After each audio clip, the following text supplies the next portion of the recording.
আসসালামু আলাইকুম। আশা করি আপনারা সবাই ভালো আছেন। আমরাও খুব ভালো আছি। চলে আসলাম নতুন আরেকটি ব্লগ নিয়ে। তো এই দেখতেই পাচ্ছেন কত সুন্দর সুন্দর হেঁচি শাক, খুব সুন্দর হেঁচি শাকগুলো, বড় বড়। তো এই হেঁচি শাকগুলো আমাদের ওই বাউন্ডারি থেকে নিয়ে আসছি। ওইখানে আমার মেয়ের স্কুলের পাশে একটা বাউন্ডারি আছে, ওইখানে অনেক রকমের শাক, এগুলো সার সারা শাক। তো সেখানে হয়ে আছে, তো এখন আমি এগুলো নিয়ে আসছি। তো সার সারা শাক কিন্তু খেতে খুবই দারুণ লাগে। আর এগুলো তো এমনিতেই হয়ে থাকে, এগুলোতে সারেরও প্রয়োজন পড়ে না। তো আমার খেতে খুবই ইচ্ছে করতেছিল, তো হেঁটে চলে গেলাম। যে 3 মুঠা শাক নিয়ে আসছি, 3 মুঠোতেই হয়ে যাবে আমার মেয়ের আমাদের।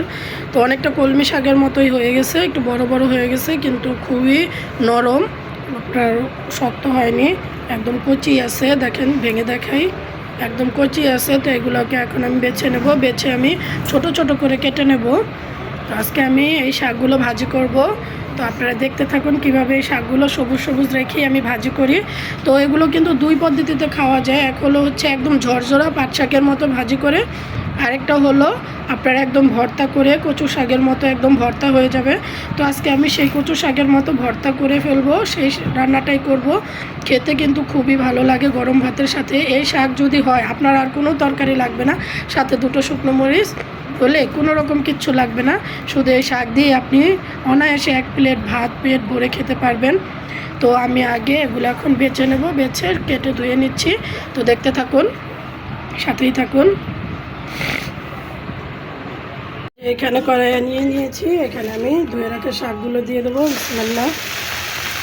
চুলায় জাল দিয়ে দিয়েছি, শাকগুলো আমি এখন দিয়ে দেবো এভাবে। আর এখানে দিয়ে দেবো হচ্ছে আমি কুচি করে একটা কিছু আলু দিয়ে ভাজিটা করব। দিয়ে দেবো হচ্ছে কাঁচামরিচ, আর দিয়ে দেবো হচ্ছে স্বাদ মতো লবণ। তো সব কিছু দিয়ে দিয়েছি। তো আমি একটু পরিমাণ সিদ্ধ হওয়ার জন্য এখন কিন্তু ঢাকনা দিয়ে ঢেকে দেবো। তো আমি ঢাকনাটা উঠিয়ে নিয়েছি, এখন আমি শাকগুলো উল্টিয়ে দেবো। এক হাত দিয়ে করাটা খুবই মুশকিল। শাকগুলো ভালো করে আমি উল্টে দেবো। তো উল্টায় দিছি আমি, আর এখন ঢাকনা দেবো না। ঢাকনাটা দিলে কিন্তু এই দেখেন এত সুন্দর সবুজ কালারটা সম্পূর্ণ নষ্ট হয়ে যাবে। তো যতটুকু পানি আছে এর ভিতরে আমি এটা সেদ্ধ করে নেবো।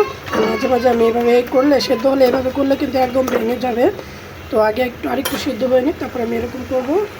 আমার শাকগুলো একদম ভর্তা করে ফেলছি। এখন আমি এটা নামিয়ে নেব। নামিয়ে এটাকে বাগার দিয়ে দেবো রসুন আর পেঁয়াজের, একদম সবুজ সবুজ আছে, দেখছেন? তো এখন আমি এটা তেলে দেবো। প্রথমে আমি কড়াইতে তেলটা দিয়ে দিলাম। তো শাক তো তেল কম হলে খেতে ভালো লাগবে না। তো শাকে তেলটা একটু গরম হলে আমি আগে শুকনো মরিচ ভেজে নেব। তো এই শাক দিয়ে, এই শুকনো মরিচ দিয়ে ভাত খেতে কিন্তু খুবই ভালো লাগবে।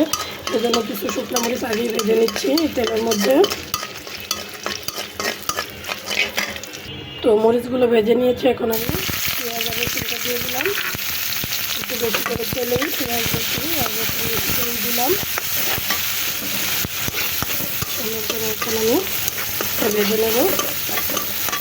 আপনারা চাইলে কাঁচা যে শুকনো মরিচটা, সেটাকেও কিন্তু ভেঙে এখানে দিয়ে দিতে পারেন।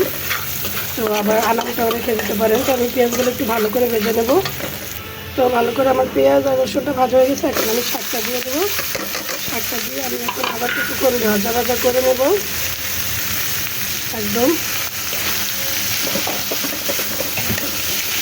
ভাজা করে নেব। তো এই তো আমার শাকটা হয়ে গেছে, আমি উঠিয়ে নেবো। তো দেখো, একদম বাগার দেওয়ার পরও কিন্তু এখনও সেই সেম সবুজ কালারটা আছে। সবুজ কিন্তু একটু কাটিনি, এখন আমি নামিয়ে নেব। তো এই দেখেন আমার সেই হেঁচি শাক ভাজি হয়ে গেছে। তো কেমন লাগলো সম্পূর্ণ ভিডিওটি অবশ্যই কমেন্টের মাধ্যমে জানাবেন। ভিডিওটি ভালো লাগলে অবশ্যই লাইক, কমেন্ট, শেয়ার করে সাবস্ক্রাইব করে সাথেই থাকবেন। আল্লাহ হাফেজ।